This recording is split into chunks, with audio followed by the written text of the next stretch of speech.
दोस्तों, किसी भी शादी में कितना नाच के गा के कम से कम 1000 आदमियों को दावत खिला के दहेज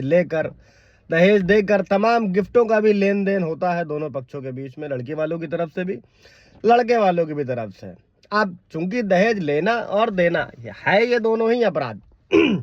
लेकिन चूंकि ढंग का लड़का ढूंढा जाता है, ठीक है, दहेज तय किया जाता है, लव मैरिज होती है, वहां पर एक अलग बात है। लेकिन मैरिजेस में मैक्सिमम दहेज का लेना देना दोनों तरीके से चलता है। अच्छा, क्या है,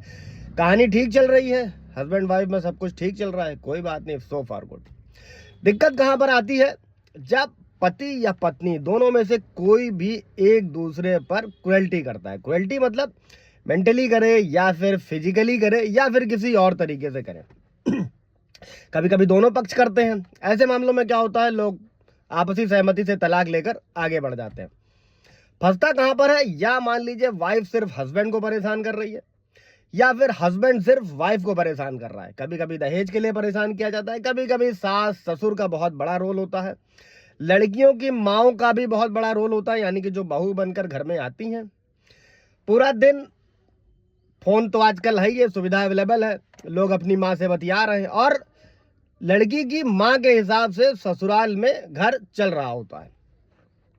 धीरे धीरे चीजें बिगड़ती हैं। अब बिगड़ती यूं है क्योंकि जब दो लोग बैठकर बातचीत करेंगे तो किसी भी मैटर को निपटाया जा सकता है, लेकिन उसी दो मैटर को निपटाने के लिए जब बाहरी लोगों का हस्तक्षेप होता है,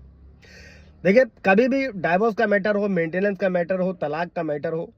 जब आप मीडिएशन में जाकर अगर चीजें निपटा सकते हैं सो फार गुड। अगर मीडिएशन छोड़ देते हैं, झगड़ते हैं, कोर्ट कचहरी केस करते हैं, तो चाहे लड़की वाला हो चाहे लड़के वाला हो, फिर सालों साल ये केस खिंचने वाला है, सालों साल आप पीड़ित होने वाले हो। हाँ, अब इसी का दूसरा पक्ष क्या है, अगर पत्नी ने पति पर ससुराल पर 498 है, जो अब नए कानून में BNS 85 है, झूठा मुकदमा दर्ज करा दिया कि मारते हैं, पीटते हैं, फिजिकल क्रुएल्टी करते हैं, मायके भाग गई, आने का नाम नहीं ले रही है, वहां से तमाम केसेस कर दिए। अब क्या होता है, अब यहाँ से पुलिस हो या फिर कोर्ट हो, एक पति और ससुराल वालों पर प्रताड़ना का जो है एक नया इतिहास और नई फिल्म शुरू होती है। कहने सुनने को हाई कोर्ट के, सुप्रीम कोर्ट के तमाम जजमेंट है, गिरफ्तारी पर रोक है, पहले मैटर CW सेल में जाएगा। मैं आप लोगों से पूछता हूं कि कभी अगर किसी पुलिस का फोन आता है, जो पढ़ा लिखा है, जो एडुकेटेड है, पावरफुल है, वकील जिनके पास रखने के पैसे, वहां पर कोई दिक्कत नहीं, लेकिन जहां पर एक गरीब तबके का आदमी है, छोटे तबके का आदमी है, और जब CW सेल क्योंकि बैठते हैं वहां पर भी महिला पुलिस है और जो मेंबर्स बैठते हैं, फिर जब वो जो जो डर का माहौल शुरू होता है ना, उसको समझना बहुत जरूरी है। पावरफुल आदमी की बात मैं नहीं कर रहा हूं, लेकिन जो नॉर्मल है, साधारण आदमी है, जब उनको चक्कर लगाना पड़ता है। अब आज मान लीजिए मैं हूं, मुझे बुलाया गया, फिर फादर मदर को बुलाया गया, सिस्टर को बुलाया गया, तो वो जो कहने को काउंसलिंग का नाम दिया गया है, वहां पर जो मेंटल हैरेसमेंट होता है, हाँ, जहां पर पति गलत है, मैं वहां पर नहीं कह रहा हूं, जहां पर पति ससुराल वाले गलत है वहां पर सख्त से सख्त कार्रवाई होनी चाहिए। लेकिन वहां पर क्या, जहां पर सिर्फ और सिर्फ झूठे मुकदमे दर्ज कराए जा रहे हैं ताकि एक मोटी रकम जो है, दहेज तो वापस ले ही लो, साथ में मोटी रकम ऐठी जाए, या फिर घर बैठे रहो और पैसा आता रहे, मेंटेनेंस की रकम, और लड़की और उसके माँ बाप बैठकर खाते रहे। अब इन सारी चीजों से जूझते हुए जब पति CW सेल और फिर FIR और फिर जो कोर्ट कचहरी का जो चक्कर होता है ना, वहां पर जो धूप होती है, जो गर्मी होती है, और जो जाना पड़ता है, और फिर जो पैसे का लेन देन, भाई महिलाओं के लिए तो निःशुल्क विधिक सेवा भी है,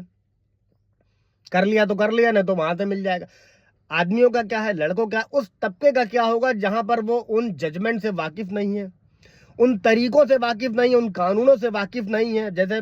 छोटी सी चीज है कि 7 साल से कम के अपराध में गिरफ्तारी नहीं है, लेकिन जहां दरोगा जी को फोन मिला, फोन आया, उनको मिला, उन्होंने इधर उधर से कुछ लेन देन हुआ, और फिर जो प्रेशर बनाना शुरू होता है।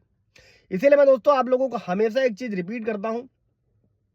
पावरफुल आदमी के पास बड़े बड़े एडवोकेट करने के पैसे हैं, उन्हें कोई दिक्कत नहीं है। छोटे तबके का आदमी जो है, वो कानूनों को अगर बारीकी से समझ लेगा तो बहुत अच्छे तरीके से हैंडल कर लेगा, और किसी भी तरीके से मेंटल हैरेसमेंट नहीं होने वाला है।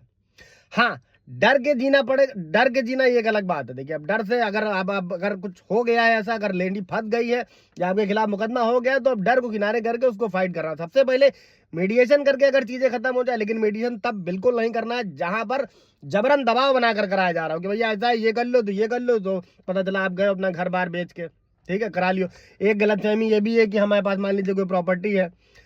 माँ बाप सोचते हैं बेदखल कर देंगे तो मेंटेनेंस देना, ये सब अफवाह है। ये सब अगर कोर्ट में मुकदमा हो गया, अगर आप प्रोसीडिंग्स के थ्रू नहीं जाएंगे तो आपको पैसा देना ही पड़ेगा। अच्छा, अब वीडियो दोस्तों इस पर्पज से बनाया था कि अगर आप कोई भी जजमेंट चाहते हो,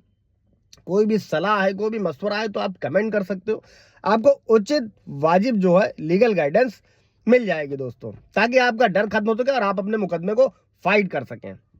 थैंक यू।